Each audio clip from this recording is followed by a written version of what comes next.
아멘. 자, 제목은 하나님의 예비한 것을 알자입니다. 예비한 것을. 자, 몇 번째인지 나 모르겠어. 자, 넘어가고 광야에 대한 말씀을 지금 드리고 있습니다. 오늘 본문 말씀을 요단강을 읽었기 때문에 빨리 요단강 건너야 돼.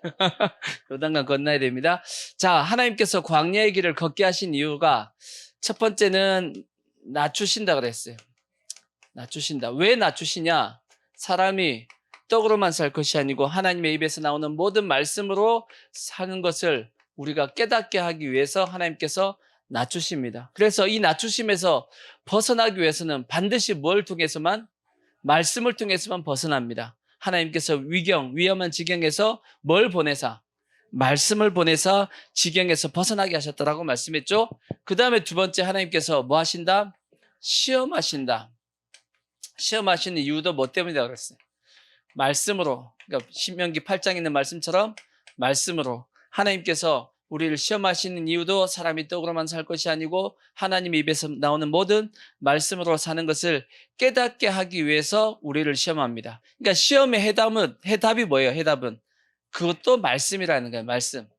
그 다음에 세 번째, 지난주에 말씀을 드린 것은 뭐냐면 광야를 통해서 잔머리를 버리게 하신다는 거예요. 버리게 하신다. 잔꾀 많이 쓰면 어떻게 된다고? 인생이요? 험악한 세월을 보낸다라고 말씀했어요. 이건 야곱이 고백했습니다. 자꾸 머리 굴렸더니 내가 내 인생 어떻게 보냈다? 험악한 세월을 보냈다 그랬어요. 잔꾀를 쓰는 이유가 뭐 때문이라고 말씀을 드렸냐면 크게 두 가지였습니다. 첫 번째가 뭐 때문에? 하나님의 약속을 안 믿어서 그래요. 안 믿어서. 약속 안 믿기 때문에 자꾸 머리 굴리는 거예요. 약속을 믿으면 결실을 뭘로 한다 그랬어요. 예수님께서. 씨 뿌리는 부위에서. 결실은 뭘로 한다? 인내로 한다. 인내로. 그 인내가 뭘 기다리는 거예요? 뭘 붙잡고 인내하고 있는 거예요? 하나님의 약속 붙잡고 인내할 때 100배, 30배, 100배, 60배, 30배 결실하는데 그 중간에 머리를 굴리니까 결국은 약속을 안 믿으니까 잔꾀를 부리는 겁니다. 두 번째가 뭐냐? 두 번째, 이 땅의 어떤 욕심 때문입니다. 땅의 욕심에 대한 이걸 못 버리니까 자꾸 뭘 쓰냐면 잔꾀를 쓰는 겁니다. 그래서 이런 잔꾀를 쓰니까 어떤 세월을 보낸다? 험악한 세월을 보냅니다. 그래서 험악한 세월을 빨리 벗어나기 위해서는 잔꾀를 버리고 그것도 어디로 돌아가야 돼요? 말씀으로 빨리 돌아가야 돼요. 말씀으로 돌아갈 때 결국은 하나님께서 역사해 주신단 말이에요. 자, 오늘 이제 바로 이어서 네 번째입니다. 네 번째, 하나님께서 광야의 길을 걷게 하신 이유가 뭐냐? 이유는 우리의 성품을 변화시키기 위해서요. 성품을 어떻게? 하나님의 성품을 담게끔 만드십니다. 자, 베드로 후서 1장 3절을 보시면 이런 말씀이 있어요.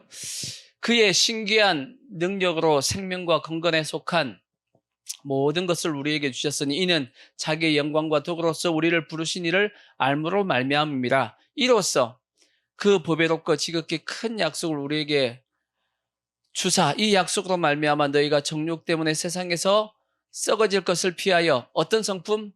신성한 성품이니까 누구의 성품이에요? 하나님의 성품에 참여하는 자가 되게끔 하기 위해서. 그래서 광야를 지나면 우리의 성품이 어떻게 바뀌어야 되냐면 하나님을 닮아야 됩니다. 성품이 하나님 닮아야 되는데, 그러니까 신앙이 성숙했다 그러는데 여전히 성품이 괴팍해. 그러면 아니야지. 아시겠죠? 성경은 부드러워진다고 돼 있어. 하나님의 영이 우리에게 부어지면 에스겔서에 보면 성령이 이렇게 부어지게 되면 우리의 마음이 어떻게 되어진다고요? 부드러워진다라고 돼 있어. 그러니까 성품이 부드러워져야 돼. 가시가 막 돋쳐 있으면 아직 하나님께서 뭐가 많은 거냐면 깨야 될 것이 많다는 뜻입니다. 우리의 성품이 누굴 닮아야 된다고요? 하나님을 닮아야 된다고. 그러면 하나님께서 우리의 성품을 어떻게 하나님을 닮게 하시냐? 5절 말씀 보면 이렇게 되어 있습니다. 그러므로 너희가 더욱 힘써 너희의 믿음의 덕의 지식을, 지식의 절제를, 절제의 인내를, 인내의 경건을, 경건의 형제 우애를, 형제 우애의 사랑을 더하라.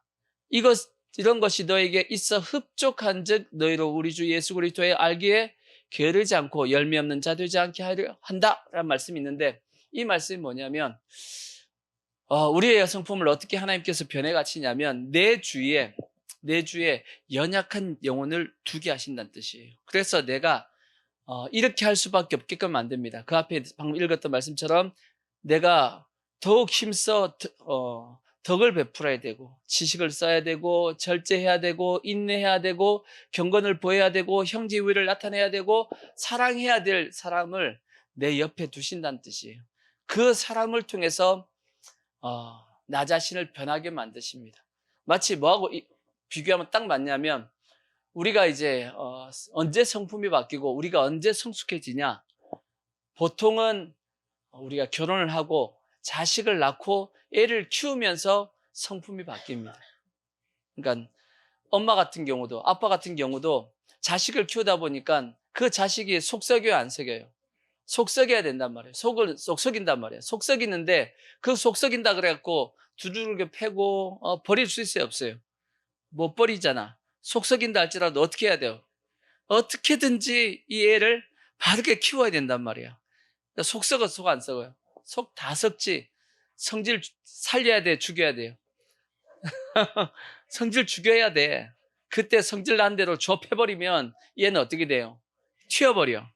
튀어버리니까 그거 안 되니까 어떻게든지 내 성품을 어떻게 해? 죽이고 해가지고 모든 목적이 뭐냐면 이 아이를 어떻게 하려고? 바르게 키우는 게 목적이야. 이해가 되시죠?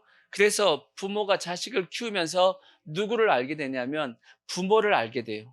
아하, 우리 부모님도 이렇게 성질을 죽였겠구나, 이렇게 한다고. 그러듯이 나도 자식을 키우면서 내 성질을 깨닫게 되고 내 성질을 죽여가는 겁니다. 그래서 누굴 닮아가냐? 하나님의 성품을 닮아가는 거예요. 그래서 최종 하나님께서 원하시는 하나님의 성품은 어떤 거냐면 탕자의 아버지 같은 성품이에요. 탕자의 아버지 같은 성품. 하나님이 그걸 우리에게 요구하신단 말이에요. 탕자의 아버지가 어떤 사람이에요? 탕자가 하루는 찾아와가지고 자기 아버지가 죽으면 받을 유산을 다 달라 그럽니다. 줘야 돼, 말아야 돼요? 줘야 돼, 말아야 돼요? 사실은 주지 말아야 되나요? 근데 아버지는 왜 줬을까? 준 이유가 있을 거 아니야. 왜 줬을겠어요? 고생을 직살나게 해보라고 줬어.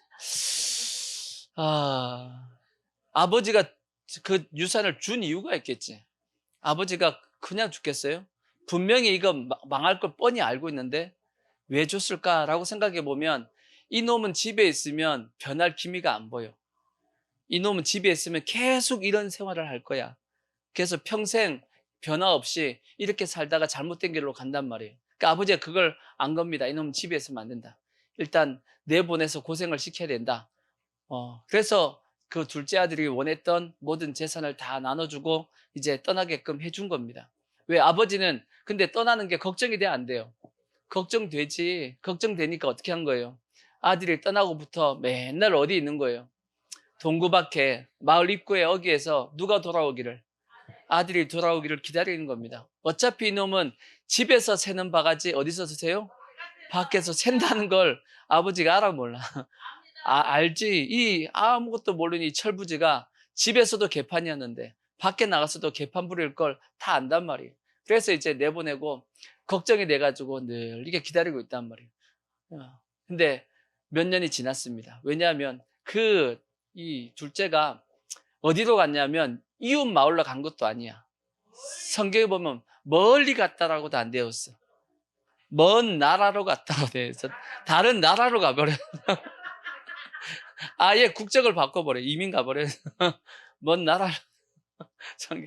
왜 그렇게 멀리 갔냐? 가까이 있으면 아빠가 찾아올까봐, 간섭할까봐 아예 멀리 가버렸어. 아빠가 간섭하지 않는 멀리를 갔단 말이에요.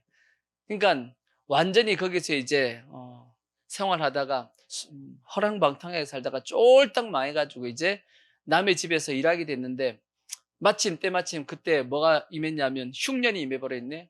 그러니까 이제는 이제 남의 집에서 일하는데 이제 유대인들이 제일 싫어하는 게 뭐예요?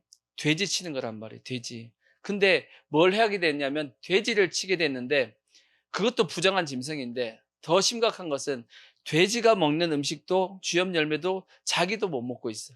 그러니까 그만큼 배를 고르니까 어떤 생각이 든 거예요.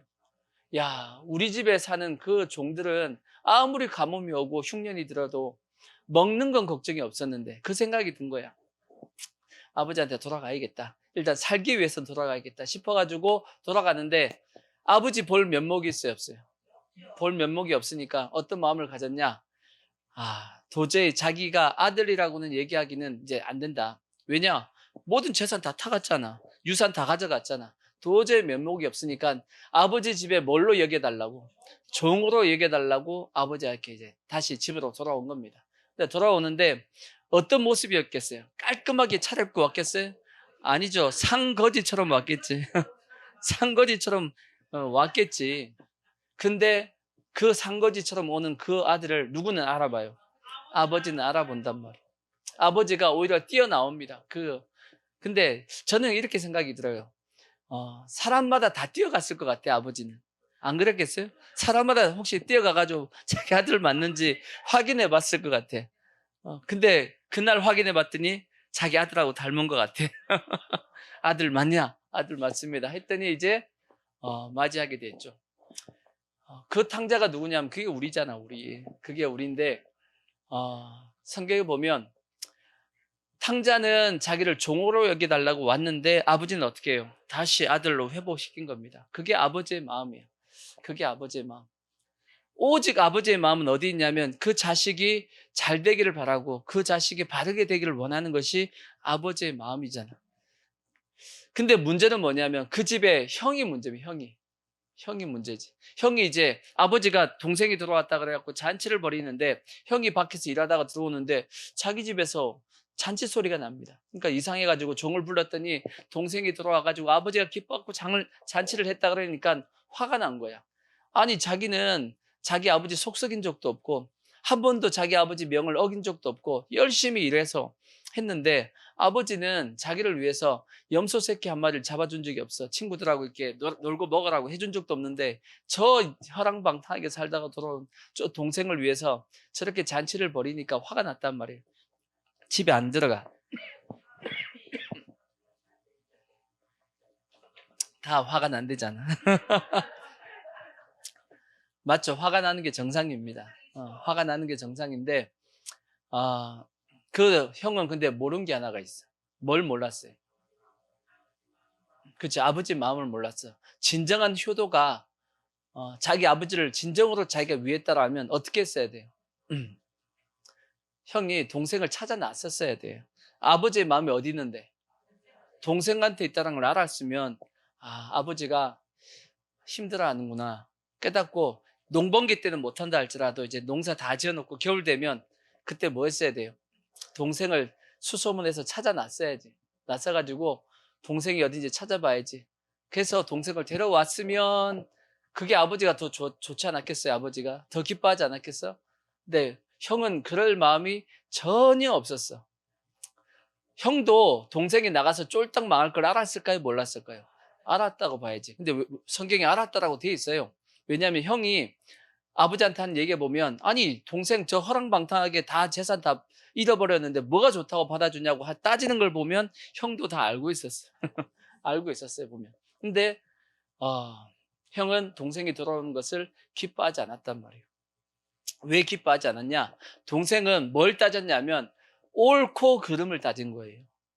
옳고 그름을. 이게 맞지 않습니까? 이게 정의롭지 않습니까? 이게 맞지 않습니까? 그걸 따진 거야. 근데 아버지는 뭘 따진 거예요? 자식이잖아. 자식이잖아. 그걸 따진 거야. 그럼 우리는 하나님을 닮으려면 옳고 그름을 따져야 돼요? 아니면 아버지의 마음을 닮아야 돼요?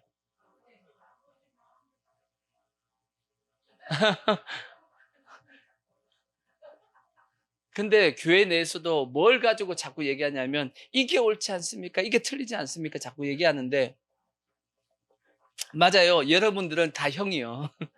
여러분들 다 형이라서 자꾸 저한테 옳고 그름을 따진다고. 근데 저는 뭘 따져야 돼? 아버지 마음을 가지고 따지는 거예요. 그래서 여러분이 자꾸 저한테 마치 이 형들이 불평을 하듯이 여러분들도 저를 보면서 불평하는 게 들어보면 맞아. 여러분 얘기가 틀린 게 아니야. 그렇지만 제 입장에서는 그 영혼이 중요한 거야. 영혼 살리고 봐야지. 일단은 살리는 게 중요하지. 그러니까 그렇게 뭐 하길 원하냐면 하나님께서 성품을 바뀌기를 원한단 말이에요. 그러니까 교회는 맞아요. 합리적인 것도 필요하고 정의도 필요합니다. 그걸 무시하라는 얘기 아니에요. 근데 거기서 더 나아가서 아버지의 마음으로 교회가 바뀌어야 돼. 이렇게 더 성숙한 모습으로 가야 된단 말이에요. 아시겠죠? 그게 근데 쉽지는 않습니다.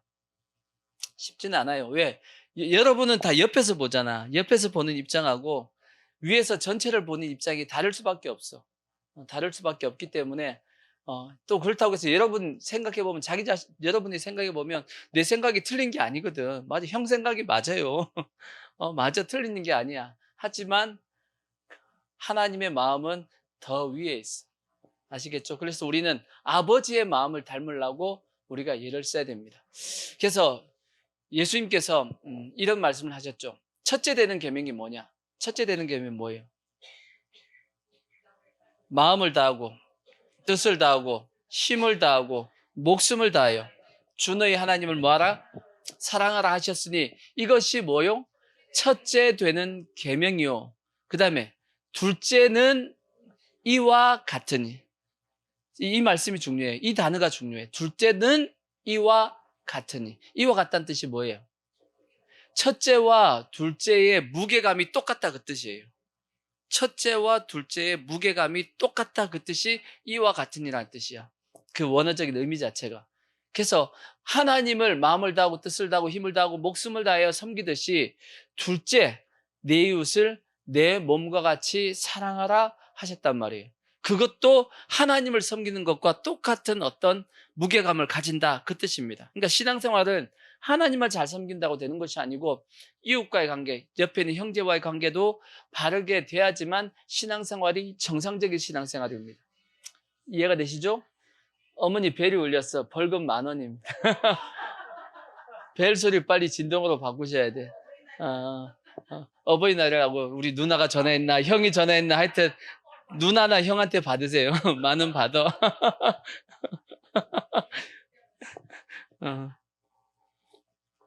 하여튼 그래서 우리는 이제 하나님께서 하나님을 섬기는 기준은 뭐냐면 마음을 다하고 뜻을 다하고 힘을 다하고 목숨을 다하는 것이 하나님을 향한 신앙의 기준이에요. 이웃에 대해서는 어떻게 하라는 거예요? 내 이웃을 내 몸과 같이 사랑하라. 이게 기준입니다. 그래서 나를 사랑하는 만큼 이웃에게도 기준을 그렇게 두라 그 뜻입니다. 그래서 예수님께서 말씀하셨듯이 너 눈에 있는 들보 그걸 못 보고 상대방에 있는 눈에 티는 보면 안 된다는 얘기예요. 기준을 똑같이 가지라는 거지. 오늘날로 얘기하면 내로남불하지 말라는 얘기야. 상대방에 대한 기준과 나에 대한 기준을 똑같이 가지라는 겁니다. 아멘. 그래서 우리는 하나님에 대한 사랑도 중요하고 하지만 이웃에 대한 사랑도 중요합니다. 아시겠죠? 그래서 우리가 하나님을 잘 섬기고 이웃도 잘 섬겨서 우리의 마음속에 하나님에 대한 그 성품을 가져야 된다고 닮아가야 됩니다. 아시겠죠? 그래서 우리가 더욱더 하나님에 대한 이 성품을 하나님과의 성품을 닮아갈 수 있는 그러한 모습이 돼야지만 광야를 지나갈 수 있다고. 성품이 하나님을 닮아가야 됩니다. 근데 이것은 하나님의 마음이에요. 하나님의 마음. 하나님의 마음을 꼭 닮아가셔야 됩니다. 그래서 절대 옳고 그름을 자꾸 따지지 마시고 그 영혼을 어떻게 하면 살릴 수 있나, 그 영혼에게 어떤 것이 더 유익한가, 그걸 먼저 보셔야 돼. 그래야지만 우리가 이 생각의 어떤 개념을 그렇게 바꾸셔야 됩니다. 그 다음에 이제 하나님께서 광야를 이렇게 길을 걷게 하신 이유가 뭐냐면 조직입니다. 조직을 배우게 합니다. 조직을 배우게 하신다. 이게 뭐냐? 이것도 빨리 지나가야겠네. 자, 조직이 뭐냐? 우리가 이제 창세기, 출애굽기, 레위기, 민수기, 신명기가 있잖아. 그죠? 성경에 모세오경이죠. 민수기가 뭐예요? 민수가 뭔 뜻이에요? 사람 이름이에요? 백성의 수를 센다는 뜻이잖아요. 그러니까 민수기서를 읽다 보면 1장하고 그 다음에 26장에 보면 백성의 숫자를 셉니다. 장정이 약 60만이 살짝 넘는다고. 장정이 60만이 좀 넘으니까 20세부터 60세까지가 60만이 좀 넘으니까 전체적으로 따져보면 여자와 아이와 그 다음에 어르신들을 다 따지면 한 250만에서 300만 정도 되겠다라고 인구를 추정하는 겁니다. 그때 당시 출애굽한 사람들의 숫자가 이 정도 되겠다 하고 이제 추정하게 되는데, 이렇게 하나님께서 이스라엘 백성들을 광야 길을 걷게 하실 때 인구를 숫자를 셌다라는 거죠. 뭐 하려고? 조직을 만들기 위해, 조직을. 그래서 그때 인구를 세가지고 뭐 하려고 그랬냐? 전쟁을 위해서. 또, 그 다음에 이제 진행할 때, 앞으로 나아갈 때, 나아갈 때, 그 다음에 진영을 갖출 때, 이제 딱 구름 기둥과 불 기둥이 딱 쓰면 성막이 딱 세워지고 그 주위에 딱 이제 진영을 갖춰서 딱 한단 말이에요. 이러듯이 조직을 갖추고 더 나가서는 50부장, 10부장, 50부장, 100부장, 그 다음에 1000부장 이렇게 만들죠. 이러한 조직을 만든다고. 그런 게 성경에 민수기에 기록이 돼 있어요, 안 돼 있어요? 왜 하나님께서 이렇게 하셨을까? 크게 이유는 뭐냐면, 첫 번째 크게 이유는 뭐냐면, 이게 성경은 뭐라고 말씀하냐면, 이것을 성경에 보면 광야교회라고 돼 있어요. 광야교회. 수요일 날 말씀 읽었죠? 광야 생활을 광야교회라고 말씀했고, 다 누구에게 속하여? 모세에게 속해 있었다라고 말씀했듯이 모세에게 속해서 광야의 교회 생활을 했다, 그 뜻입니다. 오늘날로 얘기하면 교회는 그리스도의 뭐예요? 몸이란 말이에요. 몸과 지체와의 관계 속에서 우리가 하나 되게 만드는 겁니다. 이걸 통해서 신앙이 자라가고 신앙이 이게 성숙해져 가는 겁니다. 그래서 신앙은 절대 교회 생활을 하지 않고 신앙이 자라는 것은 거의 안 됩니다. 절대 여러분 신앙이 혼자 잘한다라고 착각하시면 안 돼. 나는 혼자도 잘해. 절대 안 됩니다. 자기는 자기가 잘한다라고 착각을 하는데 신앙은 혼자 잘하는 것이 아니고 관계 속에서 신앙은 자라게끔 되어 있습니다. 자, 어떻게 자라냐? 에베소서 4장 13절을 보면 이렇게 자란다라고 되어 있어요. 자, 보시면 우리가 다 하나님의 아들을 믿는 것과 아는 일에 하나가 되어서 온전한 사람을 이루어, 온전한 사람이 그리스도의 몸이죠. 그리스도의 장성한 분량이 충만한 데까지 이르리니 이는 우리가 이제부터 어린아이가 되지 아니하여 사람의 속임수와 간사한 유혹에 빠져 온갖 교훈의 풍조에 밀려 요동하지 않게 하려 함이라. 오직 사랑 안에서 참된 것을 하여 범사에 누구에까지? 그에게까지 자랄지라. 그가 누구겠어요? 그는 머리니 곧 그리스도라. 그에게서 온 몸이, 예수에게서 온 몸이 각 어디를 통해서? 마디가 뭐예요? 마디. 요게 마디, 요게 마디, 다 마디 다 관절. 관절 다 마디를 통해서 뭐가 되고 연결을 되어 있다. 이렇게 다 마디를 통해 연결되어 가지고 그 다음에 다 결합되어 있으면 다 붙어 있잖아. 결합되어서 각 지체의 분량대로 역사해요. 지체가 각자 자기 역할을 다 감당해서 그 몸을 어떻게 한다고요? 자라게 하며 사랑 안에서 스스로 세우느니라. 이게 무슨 모습이다? 교회의 모습이다라는 거지. 우리 각자가 한 사람 한 사람이 다 뭐가 되어가지고 지체가 되었는데 이것이 다 어떻게 돼요? 다 연결되어서 다 어디로부터 영향을 공급받아요?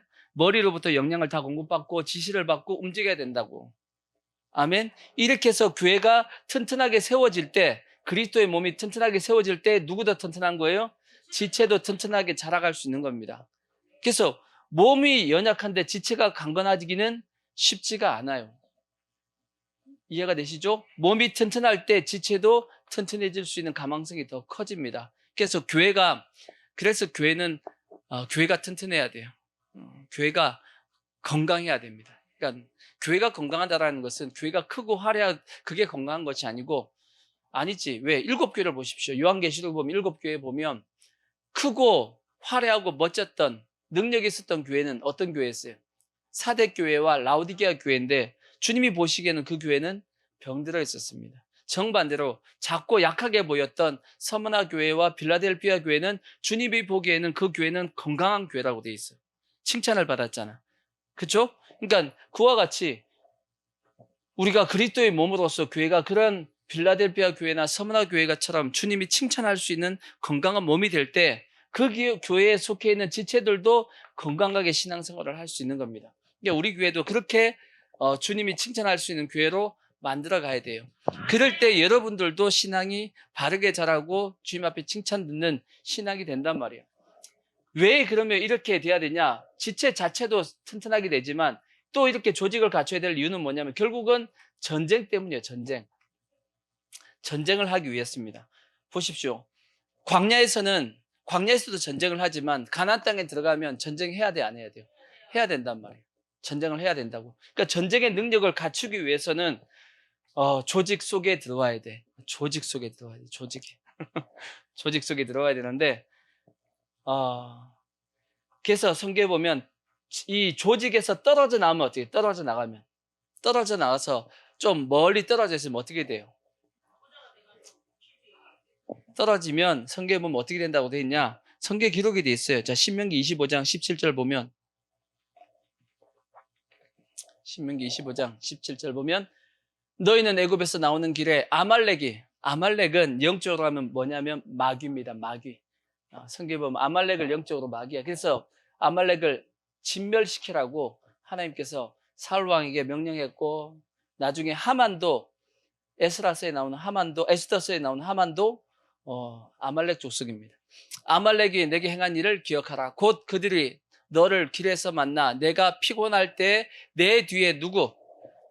이 몸에서 떨어져 나간 약한 자들을 쳤고 하나님을 두려워하지 아니하였더라고 돼 있어요. 이게 뭐냐? 교회 조직에 벗어나면 뭐의 밥이 된다? 마귀의 밥 된다는 뜻이에요. 마치 양이 목자 안에서 우리 안에 같이 있으면 괜찮은데 양이 한 마리가 똑 떨어져 나가면 아무리 튼튼하고 힘세고 그런 양이라 할지라도 늑대 앞에서는 이리 앞에서는 밥이에요. 밥이란 말이에요. 그래서 하나님께서 전쟁을 위해서 하나님께서 이 광야 가운데 우리에게 뭘 갖추라고 하신다? 조직 속에 있게끔 만드신단 말이에요. 특히 이 전쟁은 개인의 전쟁도 있고 전체적인 국가적인 전쟁도 있단 말이에요. 교회적인 전쟁도 있다고. 그러니까 개인이 싸워야 될 것이 있습니다. 영적 싸움이. 여러분 가정 속에서 개인이 막 싸워야 될 영적인 전쟁이 있는가 하면 정반대로 국가적으로 나라적으로 싸우는 이 전쟁이 있어야 된단 말이에요. 그러면 어디에 들어와야 돼요? 조직 속에 들어와야 된다고. 이제 그 조직을 지금 만들고 있는 겁니다. 왜? 이 마지막 때 주님이 오시기를 예비하기 위해서 남북 통일해야 되죠. 그 다음에 그 길을 만들어 가야 될 거 아니에요. 어디까지? 예루살렘까지 주님이 오실 길을 지금 열기 위해서는 개인이 싸워서는 안 되는 겁니다. 개인이 싸워서는 안 되고 조직이 있어야 돼요. 엄청난 큰 조직이 함께 다 같이 뭐 해야 되냐면 싸워야 된단 말이에요. 그래서 지금 천만 조직하고 여러 가지 계속 지금까지 조직을 계속 만들어 나가고 확장시켜 나가는 이유는 뭐냐? 그것이 필요하기 때문이에요. 그래서 그게 싸워야지만 큰 싸움을 할 수 있어요. 큰 싸움. 조금만 싸움은 개별 전투를 할 수 있지만 이거는 전쟁이죠, 전쟁. 전투와 전쟁은 틀립니다. 전투하는 거하고 전체적인 전쟁은 다르다고. 이 전쟁을 위해서는 전체적인 큰 조직이 필요하기 때문에 어떻게 보면 그걸 지금 준비시키는 과정 속에 있는 겁니다. 아시겠죠? 그러니까 중요한 것은 그 조직 속에 있어야지만 뭘 받냐면 거기서 공급을 받고 자라게 됩니다. 실제적으로 전쟁을 함을 통해서 성장하게 하는 겁니다.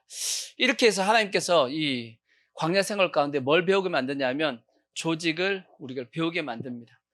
이거는 이제 뭐 더 깊이 얘기하면 시간 많이 가니까 오늘 어디까지 가야 된다고요? 요단강 건너야 돼. 본문을 요단강 읽었기 때문에 넘어가고 하나만 더 하자. 하나만. 광야 생활 가운데 낮추시고 시험하고 장깨를 부리는 거 다 뭐 때문이에요? 말씀. 그 다음에 우리의 성품을 변화시키고 그 다음에 우리의 조직을 배우게 만들어서 우리를 성숙해 만듭니다. 전쟁하게 만든 능력을 갖추게 한다고. 하나 더 하면 6번째, 모세오경을 배우다 보면 그게 많은 부분을 차지하는 게 뭐가 있어요? 출애굽기 뒤에 뭐가 있죠? 그리고 레위기서 뭐가 있죠? 제사. 성막과 제사입니다. 성막과 제사에 대해서 배운다고. 어디에서? 광야에서 성막과 제사를 배운단 말이에요. 그거 왜 배우게 하세요? 그거 뭐 하려고? 성막과 제사가 광야에서 뭐 하는 거죠? 하나님을 섬기는 법을 배우는 거예요. 하나님을 섬기는 법을, 그러니까 성막이나 이 제사 제도는 이게 설명하자 그러면 1년 내내 또 설명해야 됩니다. 이거는 설명이 엄청나게 많아. 어, 되게 깁니다. 제가 이게 설교 이렇게 쭉 정리해 놓은 게 있는데 가장 길게 돼 있는 거 보니까 그게 성막이야. 이렇게 메모리 수가 있죠. 메모리 수가 옆에 딱 있는데 가장 길게 정리가 되는 게 뭔가 하고 봤더니 성막이더라고. 그러니까 성막하고 제사제도하고 다 모아놓은 그게 자료가 제일 길더라고 보니까. 그만큼 이 내용이 많아요. 원체 많아서 그런데 이걸 다 설명할 수는 없으니까 중요한 것은 뭐 하는 거야 이게? 뭐 하려고? 하나님 섬기는 법이야. 하나님을 섬기는데 오늘날 성도들도 잘못하는 것 중에 뭐가 있냐면 가인같이 하나님을 섬기려고 그러면 안 된단 말이에요. 가인과 아벨의 차이가 뭐예요? 둘 다 하나님을 섬기려고 했어요, 안 했어요? 둘 다 제사 드렸잖아. 근데 아벨의 제사는 하나님이 뭐 하시고 받으시고 그 다음에 가인의 제사는 하나님이 안 받았습니다. 차이가 뭔가요? 물론 피입니다. 그 차이점은 피입니다. 피. 왜? 그건 히브리스의 피라고 기록이 돼 있어. 히브리스의 피라고 돼 있기 때문에 피의 제사가 결국은 아벨의 제사는 받았고 피 없는 제사였던 가인의 제사를 하나님께서 안 받으셨는데 가인이 하나님 앞에 따지는 이유가 뭐예요? 자기가 잘못한 게 없다고 끝까지 성경에 보면 우겨요, 안 우겨요? 그래서 성경에 보면 하나님께서 찾아오잖아. 너 제사 잘못 드렸다. 그래서 너 제사 안 받았다. 근데 가인이 얼굴이 어때요? 얼굴빛이 바뀌어버려. 너 안색이 왜 바뀌냐? 죄가 지금 너 마음 가운데 있고 죄가 지금 현재 문에 엎드려 있다 하고 하나님께 경고했잖아. 그럼에도 불구하고 가인이 어떻게 해요? 들에서 아벨을 쳐 죽여버리잖아. 그 말씀이 있어요, 없어요? 있단 말이에요. 그럼 가인이 자기는 정당하다라고 계속 생각하고 있는 거야. 내가 뭘 잘못했냐고 라고 자꾸 생각하고 있는 거야, 가인이. 이해가 되시죠? 오늘날 성도들 중에서도 신앙생활을 가인처럼 하는 사람이 있어. 내가 뭘 잘못했냐고. 근데 그 본인 입장에서 보면 잘못한 게 없어. 근데 하나님 입장에서 보면 잘못한 거야. 뭐냐? 하나님을 섬기는 것은 내 방식대로 섬기면 안 된단 말이에요. 하나님은 하나님이 이러한 방식으로 날 섬겨야 된다 하고 했던 말씀이 있어. 그 말씀대로 하나님을 섬겨야 돼. 아시겠죠? 근데 내가 좋을 대로 이러면 하나님이 좋아하시겠지 하고 섬기면 그게 무슨 제사가 된다? 가인의 제사가 된단 말이에요. 그러니까 이게 참, 그러니까 오늘날도 성도들 중에서 하나님이 어떻게 날 섬겨라 하는 그 말씀을 다 무시해버리고 이러면 하나님이 좋아하겠지 하고 자기 방식대로 하나님을 섬기고 그러면 이제 목회자들이 잘못했다 그러면 내가 뭐 잘못했냐고 이제 막 우기시는 분들이 있는데 하나님이 원하시는 방식으로 섬겨야 돼요. 아시겠죠? 그렇게 하기 위해서는 뭘 배워야 된다? 광야에서 성막과 제사를 배워야 됩니다. 오늘날 얘기하면 하나님을 어떻게 섬겨야 하는지 이 광야 생활 가운데 하나님을 섬기는 방법을 잘 배워야 된단 말이에요. 그래야지만 탈이 없습니다. 탈이 없어. 아시겠죠? 이러이러한 것들을 쭉 통해서 하나님께서 광야를 통해서 하나님께서 우리를 훈련시켜 나가는 겁니다. 훈련과 연단과 이런 것을 해 나가신다고. 아멘. 자, 이제 오늘 본격적으로 드릴 말씀이 이제 요단강입니다. 요단강. 자, 요단강을 오늘 빨리 건너야 돼. 요단강을 건너자고요. 자, 요단강입니다.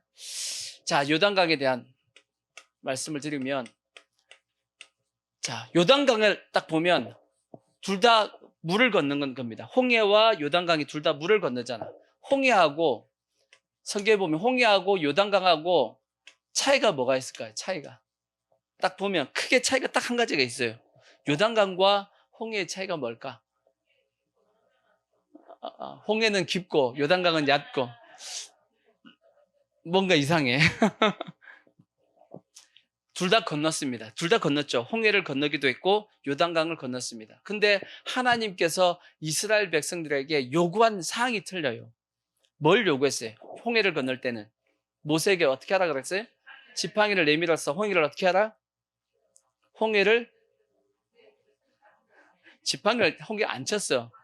명령하라 그랬어요. 명령했습니다. 그랬더니 쫙 갈라졌단 말이에요. 밤새 바람이 불더니 홍해가 쫙 갈라져서 갈라지고 났더니 지나갔단 말이에요. 근데 요단강은 지금 물이 흐르고 있어. 흐르고 있는데 들어가라 그랬어. 이해가 되시죠? 들어가서 이제 잠겼더니 이게 요단강 물이 멈춰서기 시작했어요. 이해가 되시죠? 그러니까 홍해가 쉬워요, 요단강이 쉬워요? 우리 입장에서는. 하나님 입장에서는 뭐 똑같아. 홍해 가르는 거나 뭐 요단강 멈추는 거나 하나님 입장에서 똑같아. 근데 중요한 건 우리 입장에서는 어떤 게 쉬워요?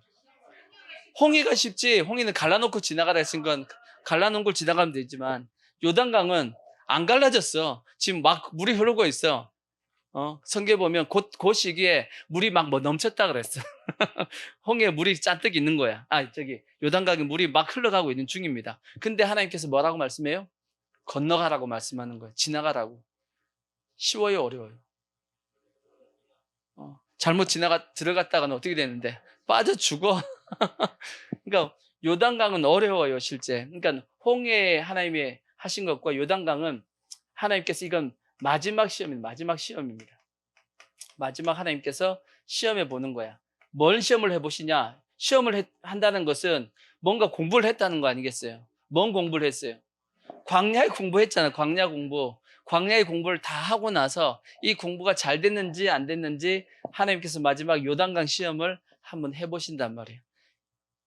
이러한 시험을 해본 사람이 이제 성경에 여러 명이 있는데 대표적인 사람이 이제 아브라함 인생에 마지막 하나님께서 테스트 해본 게 하나가 있죠. 그게 뭔가요? 이삭을 바치라는 거 있잖아. 아브라함이 이삭을 바쳐요, 안 바쳐요? 바친단 말이에요. 바쳤더니 하나님께서 아브라함에게 뭐라고 말씀했어요? 자, 성경에 보면, 자, 창세기를 보시면, 창세기, 자, 22장 12절 보시면,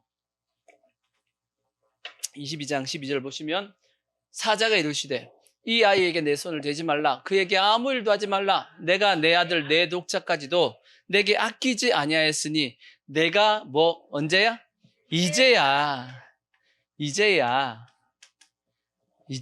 내가 하나님을 경외하는 줄을 아노라 그렇게 말씀했어. 그러니까 그 전까지는 하나님이 아브라함을 믿었다는 얘기예요? 안 믿었다는 얘기예요? 안 믿었다는 얘기입니다. 이제야 내가 널 믿겠다 하고 하나님께서 아브라함의 믿음을 인정해 줬어요. 그래서 잘 보십시오. 하나님께서 아브라함을 부르실 때 아브라함이 하나님의 그 말씀을 믿으니 하나님이 그를 뭘로 여기시고? 의로 여기시고. 그게 창세기 15장이라고. 자, 창세기 한번 15장을 보자고. 15장 4절을 보시면 자, 이런 말씀이 있어요. 여호와의 말씀이 그에게 임하여 이르시되 그 사람이 내 상속자가 아니라 내 몸에서 날 자가 내 상속자가 되리라 하시고 그를 이끌어 밖으로 나가 이르시되 하늘을 우러러 무뼈를 셀 수 있나 보라. 또 그에게 이르시되 내 자손이 이와 같으리라. 아브라함이 여호와를 많이 믿으니 여호와께서 이를 그의 뭘로? 의로 여기시고. 자, 그러니까 의로 여기는 것과 하나님이 이제야 하는 것은 같다 다르다. 이거 다르다는 얘기예요. 하나님이 여러분이 예수님을 믿어가지고 구원받아서 하나님의 자녀가 된 거하고 그거는 하나님께서 구원 우리를 시켰어. 그건 맞습니다. 하지만 그럼에도 불구하고 하나님 입장에서 여전히 우리를 뭐 할 수 없냐면 믿을 수가 없어. 여러분은 여러분 자신을 믿을만 하다고 생각해요? 여러분 자기도 자기를 못 믿는데 하나님 보고 믿어달라면 되겠어? 그러니까 하나님이 그래 의롭다는 해주겠지만 아직 내가 너를 믿기는 좀 그렇다. 그래서 성경에 보면 이제야라고 하기 전까지 아브라함이 사고를 쳐요, 안 쳐요? 사고 많이 칩니다. 아브라함 사고 엄청 칩니다. 아브라함이 믿음으로 행한 것도 많지만 하나님의 말씀을 못 믿어가지고 사고 친 것도 많아요. 그 대표적인 사건이 뭐냐면 이스마엘이잖아요. 이스마엘. 그죠? 그 이스마엘을 하나님께서 아브라함이 이제 낳았단 말이에요. 그때 낳았을 때 나이가 85세, 86세. 자, 창세기 16장 16절 보시면 이 말씀 보시면 자, 하갈이 아브라함에게 이스마엘을 낳았을 때 아브라함이 몇 세였더라? 86세였더라. 17장 1절을 보시면 아브라함이 99세 때 여호와께서 아브라함에게 나타났습니다. 자, 이스마엘을 몇 년도에 낳았어요? 몇 살 때 낳았어요? 86세 때 낳았잖아. 근데 하나님이 몇 세 때 또 나타났어요? 99세 때 나타났어. 그러면 몇 년 동안? 13년 동안 하나님이 아브라함에게 나타났어요? 안 나타났어요? 안 나타났어요. 왜 안 나타났어요? 삐졌어, 하나님이. 하나님이 삐져버린 거야. 이놈의 자식이 하고 시킨 대로 안 하고 말지. 그래서 하나님께서 삐져가지고 네 마음대로 해봐 했고, 또 아브라함 입장에서는 어땠을까요?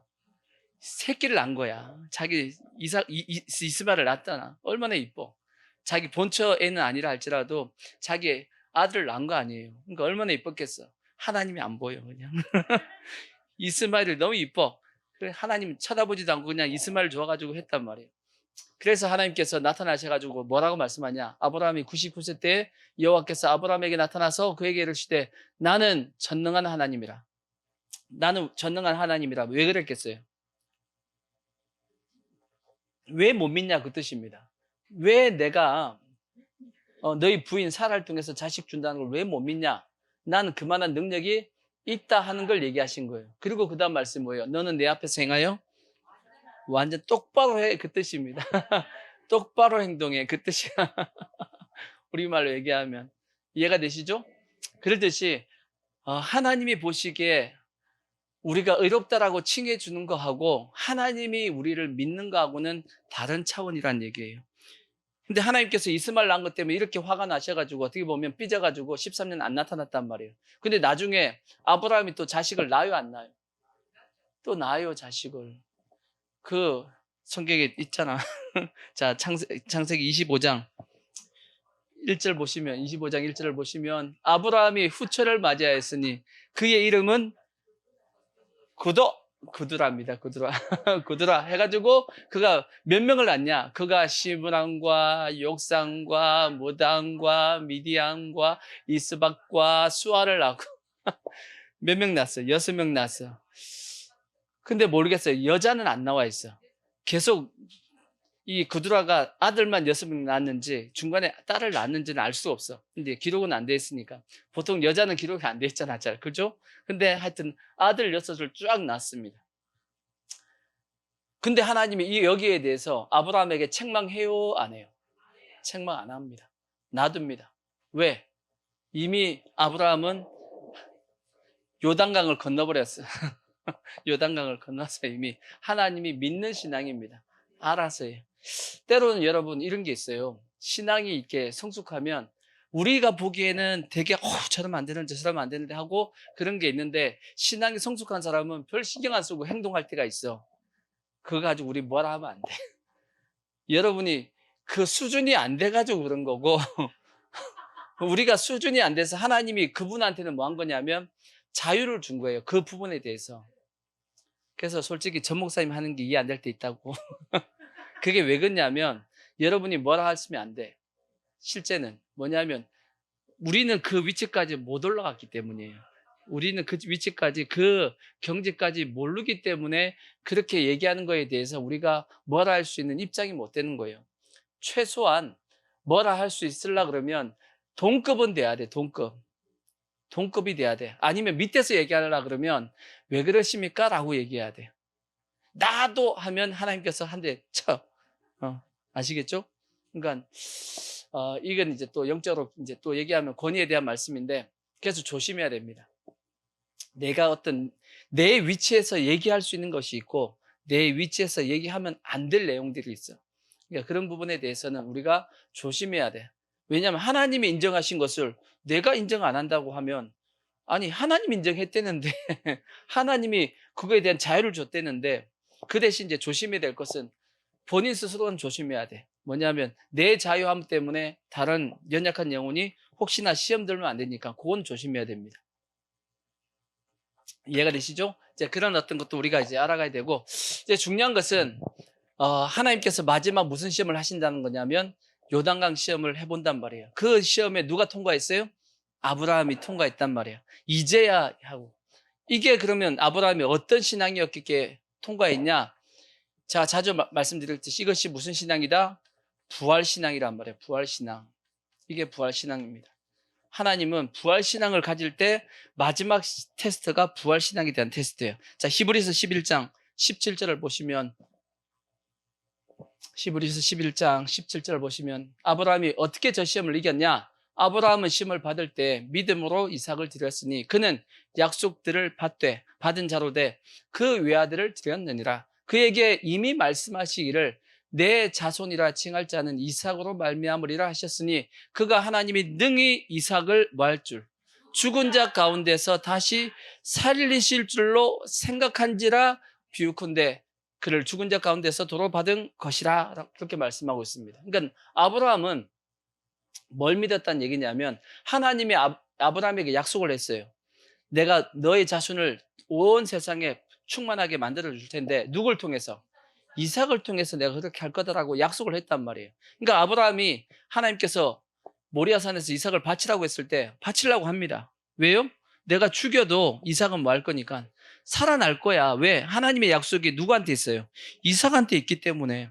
그러니까 하나님이 약속하셨으니까 그 약속대로 이루어 줄 걸 믿으니까 이삭을 죽이려고 한 겁니다. 어차피 하나님이 다시 살릴 거니까 부활을 믿었다라는 거예요. 이해가 되시죠? 그러듯이 우리도 어떤 믿음을 가져야 되냐면 부활 신앙을 가져야지만 뭘 통과할 수 있다? 요단강 시험을 통과할 수 있단 말이에요. 그러면 이 부활 신앙이란 뭐냐? 첫 번째는 뭐냐면 부활 신앙이란 죽일 수 있는 신앙이에요. 뭐 할 수 있는? 죽일 수 있는, 다른 말로 하면 내려놓을 수 있는, 포기할 수 있는 신앙입니다. 죽어도 다시 뭐 하니까? 살 걸 믿으니까. 마치 우리가 땅에다가 씨앗을 심잖아. 씨앗을 심으면 그 씨는 어떻게 돼요? 죽어요.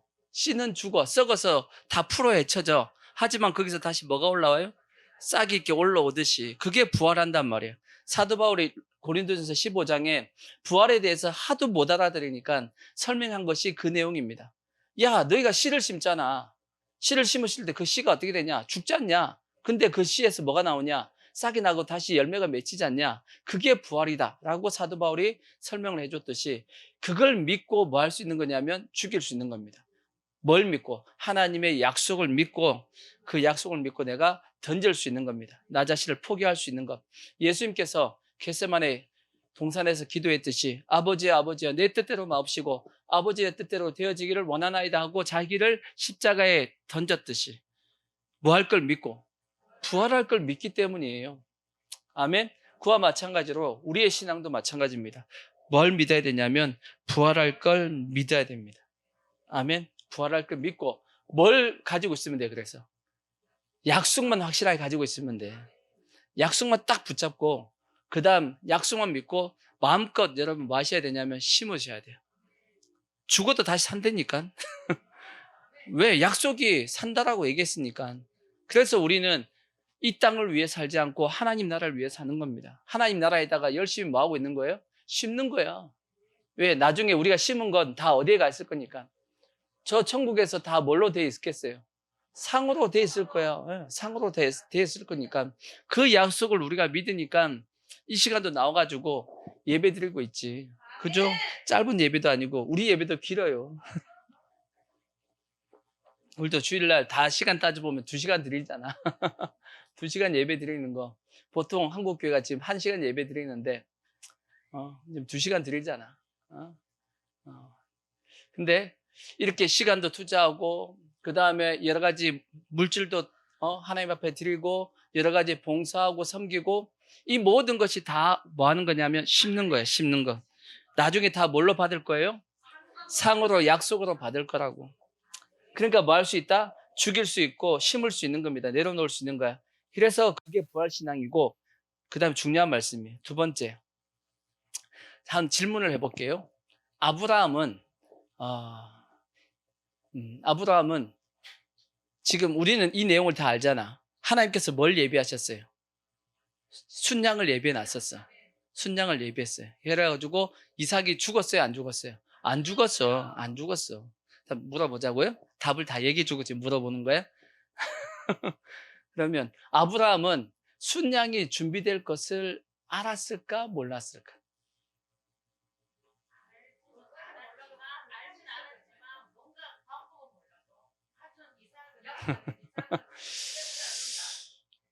아브라함은 순양이 준비되어 있다는 걸 몰랐어요.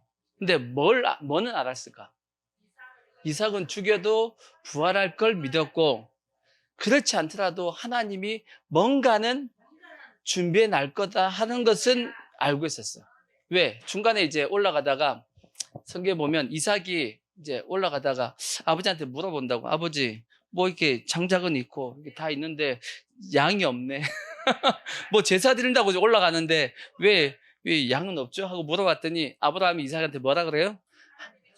하나님이 알아서 할게요. 이렇게 뭐라 하나님이 알아서 한다고 얘기했단 말이에요. 그러니까 뭔가 아브라함은 하나님이 알아서 한다라는 것은 믿었는데 어떤 과정을 통해서 하나님께서 어떻게 하실 것은 알았어요, 몰랐어요? 몰랐단 말이에요. 그러듯이 부활신앙은 다 아는 거 아닙니다. 다 아는 거 아니야. 내가 어떤 과정과 결과가 어떻게 된다라는 것 자체를 모르고 가는 거예요. 단지 누굴 믿는 거야? 하나님 믿는 거야. 하나님의 약속을 믿고 가는 거야. 그 가는 과정의 길 자체를 내 생각대로 안 간다니까. 내 계획대로 절대 안 됩니다. 하나님이 알아서 하실 부분이야. 단지 우리는 누굴 믿는 거냐? 그 하나님을 믿고 가는 겁니다. 근데 자꾸 우리는 내가 어떤 생각하는 과정을 자꾸 거기다가 맞추려고 그래, 하나님을. 내 생각대로 하나님께서 안 가신다니까. 이해가 되시죠? 근데 우리를 뭘 믿어야 되냐면 하나님이 지금 현재 인도하시는 길이라면 이 길은 제가 자주 쓰는 단어입니다. 내 인생의 최선의 길이야. 무슨 길이다? 최선의 길이다. 제가 자주 제가 한 적은 아니지만 자주 드리는 말씀 있죠? 자, 한번 띄워봐봐. 주님이 원하시면 그 찬양, 황국명 목사님 찬양을 제가 가끔씩 설명을 드리죠. 황국명 목사님이 누구냐면 다윗과 요나단 알죠? 찬양단? 다윗과 요나단의 그 찬양단의 그 목사님이 황국명 목사님이야. 근데 그분이 이제 예전에 한 20여 년 전에 어떤 일이 있었냐면 병에 걸렸습니다. 어떤 병이냐면 목을 쓸 수 없는 병이에요. 근데 찬양 사역자가 목을 못 써. 그러면 이제 더 이상 뭘 못한다는 뜻이에요. 찬양 사역을 못한다는 뜻이야.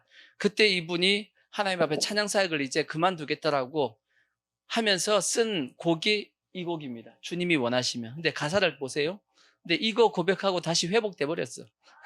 자, 보세요. 주님이 원하시면 그리하겠어요. 주님께 드린 내 생명 누구 거예요? 주님 것이기 때문이죠. 주님이 원하시면 그리하겠어요. 주님께 드리는 내 노래도 누구 거야? 주님 것이기 때문이지. 이 세상의 모든 소리를 들을 수 없어도 주님의 음성은 날마다 들을 수 있고, 입술로 노래할 수 없어도 내 영혼 날마다 주님을 온 마음 다해 찬양할 수 있다. 그렇죠? 입술로는 찬양이 이제 더 이상 못해. 목이 가버렸으니까. 근데 입술로는 안 한다 할지라도 내 중심과 나는 찬양할 수 있다라는 거지. 그 다음에 2절 가사가 중요합니다. 2절 가사. 그때 이분의 신앙 고백이야. 주님이 원하시면 뭘 내려놓고? 내 소망을 내려놓고. 내 소망이 뭐겠어요? 찬양 사역이겠죠. 이분에게는 찬양 사역이 자기의 소망이겠지. 그리고 자기의 어떤 여러 가지 인생의 계획이라든지 있겠어요, 없겠어요? 다 있겠죠. 근데 이제 모든 게 다 날아가 버렸어. 왜? 더 이상 목을 쓸 수가 없으니까. 그러니까 그 소망도 뭐 하겠다라는 거예요? 내려놓겠다라는 거지. 주님이 이끄시는 길로 뭐 하겠다고요? 따라가겠다라는 거지.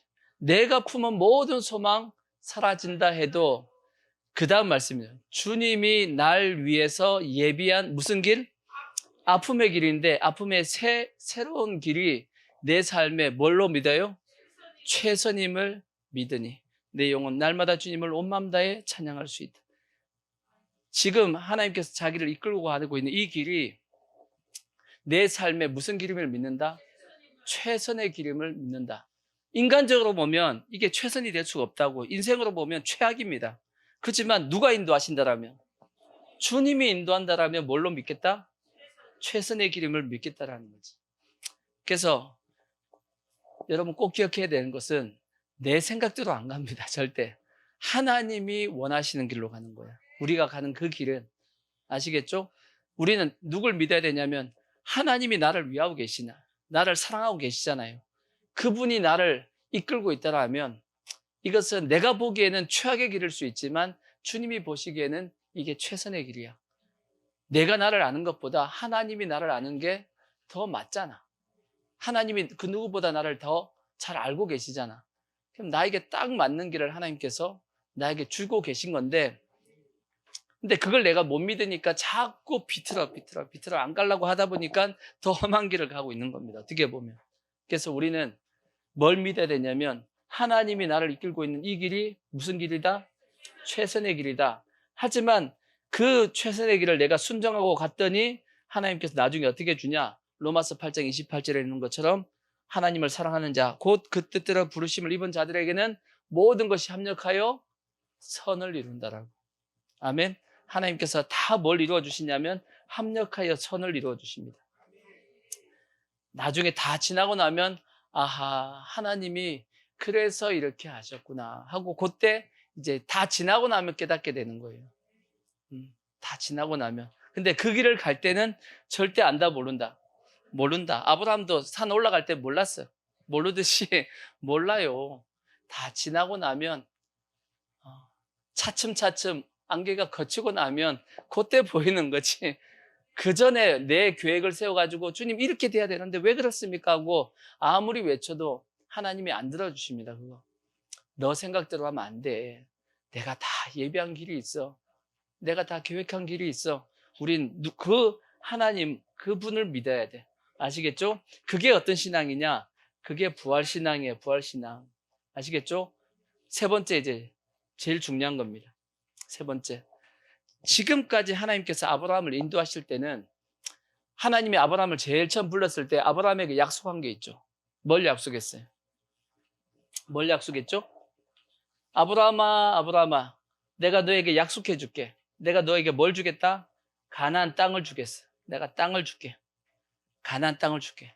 가나안 땅. 그 다음 또 뭘 줄게? 내가 너에게 큰 민족, 자손을 줄게.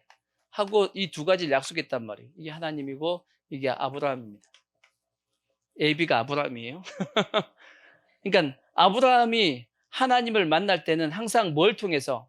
가나안 땅을 통해서 하나님을 보게 만드셨고 자손을 통해서 하나님을 보게 만들었습니다. 왜냐? 아브라함이 하나님을 바로 볼 수 있는 능력이 없었기 때문이에요.